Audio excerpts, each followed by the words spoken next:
Dialog kita lanjutkan kembali, masih bersama epidemiolog Griffith University Australia, Dik Budiman.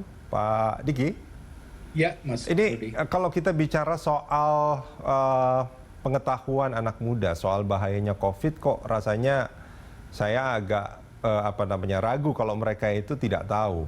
Sementara pemberitaan soal COVID-19 ini kan luar biasa masifnya dan bahkan setiap hari gitu. Nah ini kalau bicara soal kenapa mereka itu pada akhirnya menjadi salah satu faktor pendorong penularan menjadi lebih masif. Ini apa sebetulnya? Saya nggak yakin kalau mereka itu nggak tahu kalau COVID-19 itu berbahaya dan sangat menular.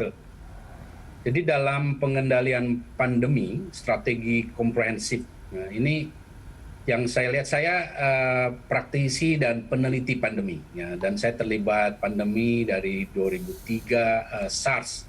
Ketika pandemi SARS terjadi 2003, saya sudah ada di Australia sini mendalami epidemiologi penyakit menular, dan kemudian saya terlibat di berbagai pandemi lainnya. Nah, satu hal yang sampai saat ini belum banyak difahami oleh juga tidak hanya di Indonesia, ya, di negara-negara termasuk negara besar seperti Amerika Serikat, ini adalah masalah intervensi strategi komunikasi risiko ketika terjadi satu pandemi. Padahal strategi komunikasi risiko ini menjadi bagian penting dalam setiap tahapan, setiap intervensi yang dilakukan pemerintah.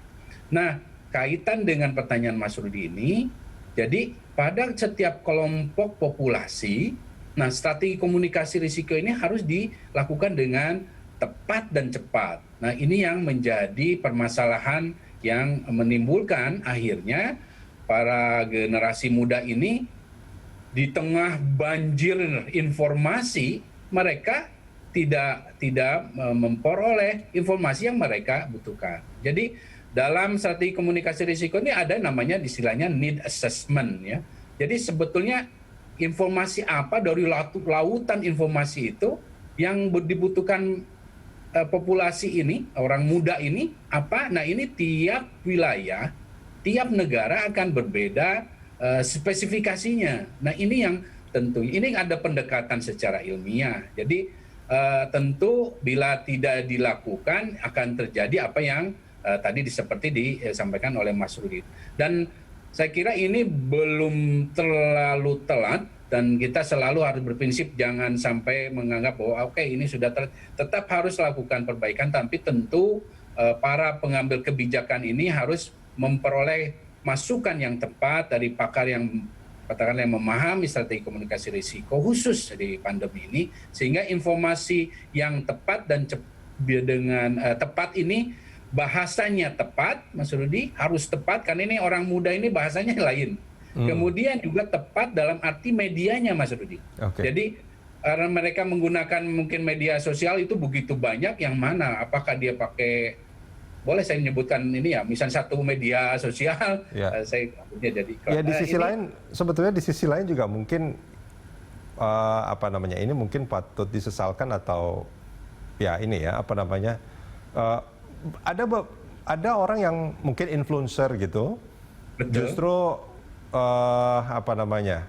menyampaikan hal yang betul, Mas. Kebalikan, misalkan, jangan pakai masker dan segala macam. Betul sekali, Mas Rudi. Terima kasih mengingatkan, karena dalam strategi komunikasi risiko ada bagian yang menjadi penting untuk selalu di-address, seperti di-address ini diberikan respon cepat. Yaitu yang disebut dengan infodemik. Jadi musuh kedua dari pandemi COVID-19 ini selain virusnya itu sendiri adalah infodemik. Ini sudah dideklar secara resmi oleh Badan Kesehatan Dunia (WHO) pada April lalu dengan mengatakan bahwa infodemik ini benar-benar menjadi musuh kedua yang sangat serius. Nah, salah satu bentuk dari infodemik ini adalah adanya orang-orang yang public figure, katakanlah juga kadang-kadang pejabat publik yang menyampaikan informasi yang tidak tepat, tidak berbasis sains. Ya, dan ini infodemik ini intinya adalah segala jenis upaya informasi yang bisa menghambat dan juga cenderung menyesatkan dan berbahaya. Dan ini sayangnya begitu cepat dan mudah diterima oleh generasi muda atau apalagi di kalangan bawah ini. Dan itu sangat efisien dan efektif ya? Betul sekali, Oke. Mas Rudi. Dan ini adalah bagian dari strategi komunikasi risiko tadi yang saya sampaikan harus segera diadres oleh pemerintah. Ya, jadi katakanlah Singapura, salah satu keberhasilan dari Singapura adalah bahwa dia melakukan strategi komunikasi risiko ini dengan sangat efektif. Begitu ada katakanlah di grup WA, grupnya ada informasi yang sifatnya hoax, pemerintah akan melakukan counter ya segera dalam media yang sama. Oke. Jadi counter itu harus dilakukan cepat, tepat. Nah, tepat ini kalau misalnya isunya ada katakan di media TV, counter lewat TV yang sama. Atau ada katakanlah di Twitter atau ini ya lakukan yang sama. Ini memerlukan terus-menerus ada divisi khusus yang memberikan respon seperti ini. Jadi komunikasi risiko ini dalam dan memiliki bidang keahlian tersendiri yang harus dilakukan. Oke, kalau terkait Indonesia sendiri Pak Diki, upaya yang dilakukan kan sekarang sampai bahkan pengerahan TNI dan Polri. Betul. Gitu. Nah, apakah ini sudah tepat atau ini terlalu berlebihan? Atau bahkan ada yang menganggap bahwa ini bentuk keputusasaan dari sipil gitu untuk ngurusi masalah sipil, atau bagaimana menurut Anda? Bila ada keterlibatan TNI, Polri, bahkan misalnya BIN sekalipun, saya bisa memahami dalam situasi pandemi seperti ini. Namun yang harus bisa saya sampaikan melalui media ini bahwa tetap leading sektor itu harusnya adalah kesehatan. Ya. Dalam berbagai macam pengalaman saya dalam turut mengendalikan pandemi, baru pada periode inilah saya melihat sektor kesehatan terkesan tidak di depan. Terkesan tidak di depan. Ini tentu jadi semacam akan menjadi semacam ya kita lihat secara studi bukti apakah ini berhasil atau tidak. Tapi dari keberhasilan yang sudah Indonesia ini kan bukan 1-2 kali menghadapi pandemi epidemi. Saya terlibat sebelumnya di Kementerian Kesehatan kan. Jadi dan di Kementerian Kesehatan itu sudah ada pola baku, struktur, rencana dan segala macam dan sudah terbukti kita berhasil. Baik itu SARS, baik itu juga avian flu dan swine flu, termasuk terakhir misalnya MERS. Nah, ketika ada seperti ini tentunya saya tetap berprinsip positif dulu ya, kita positif namun harus ada evaluasi. Jangan sampai ini dilakukan tidak ada evaluasi karena ingat sekali lagi pandemi ini bukan pandemi yang akan selesai dari awal pandemi ini saya sudah sampaikan ini nggak akan selesai sampai akhir tahun ini. Setidaknya sampai mungkin pertengahan tahun atau tahun depan lah. Ini artinya masih ada perjalanan panjang yang akan kita lalui bersama sebagai bangsa. Dan tentunya setiap tahapan ini harus kita evaluasi supaya ada perbaikan-perbaikan. Begitu. Nah, kalau menurut Anda terkait anak-anak muda yang menurut catatan itu menjadi salah satu pendorong pandemi ini tidak selesai, ini catatannya apa? Selain soal komunikasi yang harusnya lebih disesuaikan, mungkin medianya, bahasanya dan segala macam. Apalagi yang paling penting sebetulnya, Pak Diki? Ya, saya ingin sampaikan juga begini. Ada data bahwa kondisi Indonesia ini, mungkin beberapa waktu lalu kita mendengar ada yang disebut dengan bonus demografi. Ya.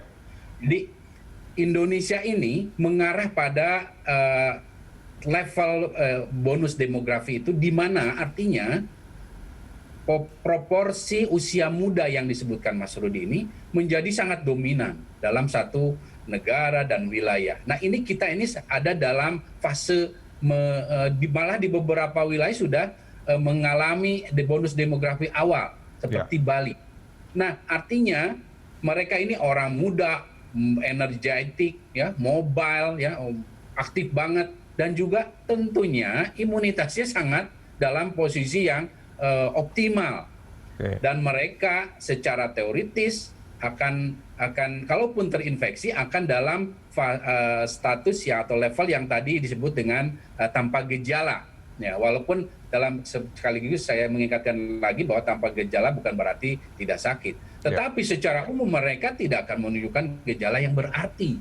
Nah, inilah yang menyebabkan situasi di berbagai wilayah di Indonesia menjawab kenapa kok kayaknya ini nggak terlalu serius di Indonesia. Iya, karena memang kita memiliki bonus ini. Tetapi ingat, bonus ini tidak akan lama. Karena pada akhirnya mereka semakin banyak yang terpapar dan artinya memiliki kekebalan, mereka akan menularkan pada kelompok yang rawan. Nah, fase itulah yang sangat-sangat dikhawatirkan. Karena ketika menularkan pada lansia, pada orang yang komorbid, pada ibu hamil, pada anak. Nah, inilah terjadi apa yang dialami oleh Italia, Amerika saat ini. Dan ingat, data juga menunjukkan 1 dari 5 penduduk Indonesia itu obesitas. Ya, walaupun itu orang muda. Jadi orang muda ini juga ada yang kelompok rawan. Nah, mereka ini kita lihat pola perilaku kehidupan mereka sekarang kan jarang olahraga, beberapa ya terutama di kota besar misalnya. Nah, ketika di kelompok muda ini mereka sudah mengarah pada kelompok muda yang rawan, yang gemuk, yang punya penyakit. Nah, inilah akan terjadi apa yang ancaman-ancaman seperti yang di negara lain dialami, yaitu ada kematian mendadak karena ada bekuan darah, ya, pengumpulan darah dan semacam ini yang harus disampaikan informasi ini pada generasi muda bahwa mereka sehingga harus hati-hati sekali. Jadi muda bukan berarti sehat dan aman, tetapi mereka tetap memiliki risiko dan bisa mengalami kematian.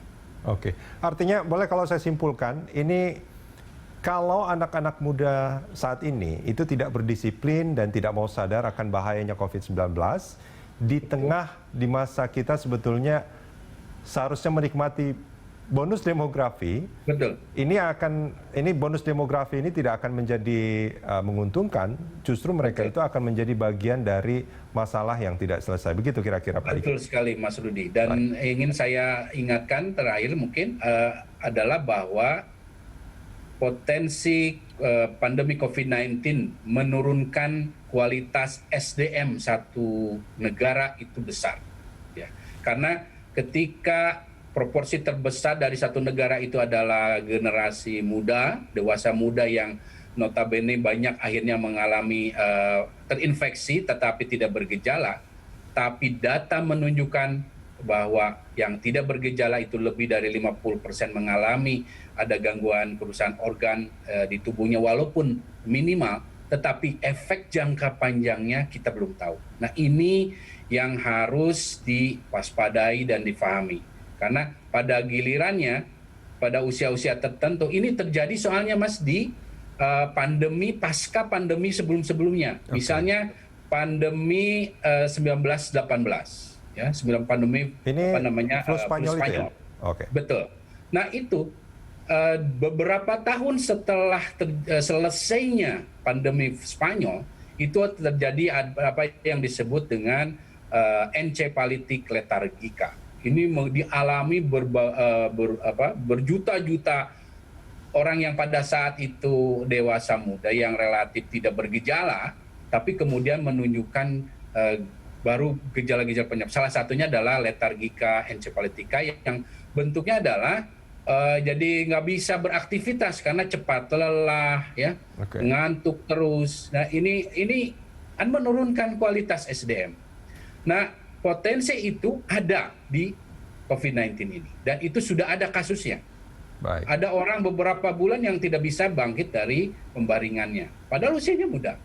Nah, ini yang harus difahami oleh kita semua, terutama khususnya generasi muda.